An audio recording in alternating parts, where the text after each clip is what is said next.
तर पुणे ड्रग्स प्रकरणी धक्कादायक बाब समोर येते। गुन्ह्याच्या नोंदणीत मादक द्रव्याबाबत गुन्हा दाखल केलेला नाहीये। सीसीटीव्ही व्हिडिओचा पूर्ण तपास करूनच नार्कोटिक्सचा गुन्हा दाखल करणार अशी माहिती पोलिसांनी दिलेली आहे। पुणे ड्रग्स प्रकरणी पोलिसांवर निलंबनाची कारवाई करण्यात आली आहे। व्हिडिओमध्ये मुलं ड्रग्सचं सेवन करताना दिसत असूनही पुणे पोलीस नक्की कशाची वाट बघतायत असा सवाल सामान्यांकडून उपस्थित केला जातोय।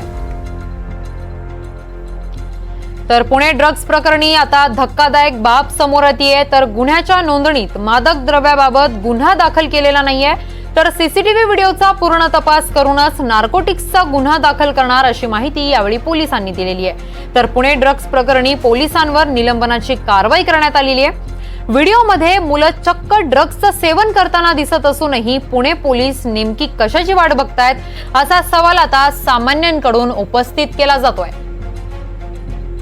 तर दरम्यान पुणे पोलिसांनी पत्रकार परिषद घेऊन प्रकरणाच्या तक्रारीची माहिती दिलेली आहे। 9 आरोपींविरोधात गुन्हा दाखल असल्याचं पुणे पोलीस उपायुक्त संदीप सिंह गिल यांनी सांगितलंय।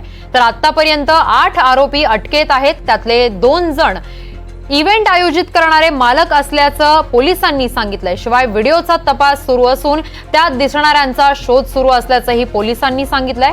तर व्हिडिओत दिसणाऱ्या 80 ते 85 हजारांचं बिल दिल्याचंही पोलिसांनी यावेळी सांगितलेलं आहे।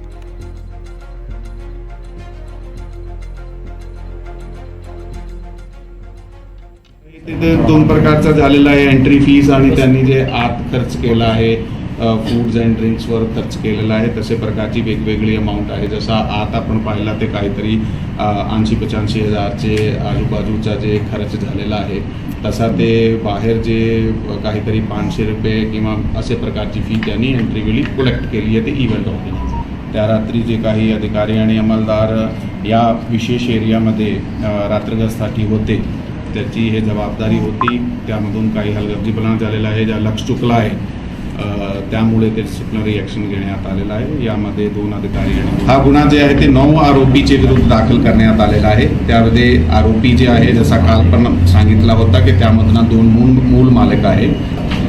तर ते हा 9 मधनं 8 जे आरोपी आहे त्यांना सध्या ताब्यात घेण्यात आलेलं आहे, त्यांना अरेस्ट करण्यात आलेलं आहे। व्हिडिओमध्ये दिसणारे माणूस कोण आहे त्याचे आम्ही लीडमध्ये आहोत आणि जसाही तो आमच्या ताब्यात आले त्याच्याकडून अधिक विचारपूस करून असे प्रकारचे जे काही पुरावे आम्हाला त्या ठिकाणी मिळाले आहे, ज्या ठिकाणी आम्ही पंचनामा केला होता त्यांना पण सुद्धा आम्ही सील करून सीए तपासणीसाठी पाठविणार आहे।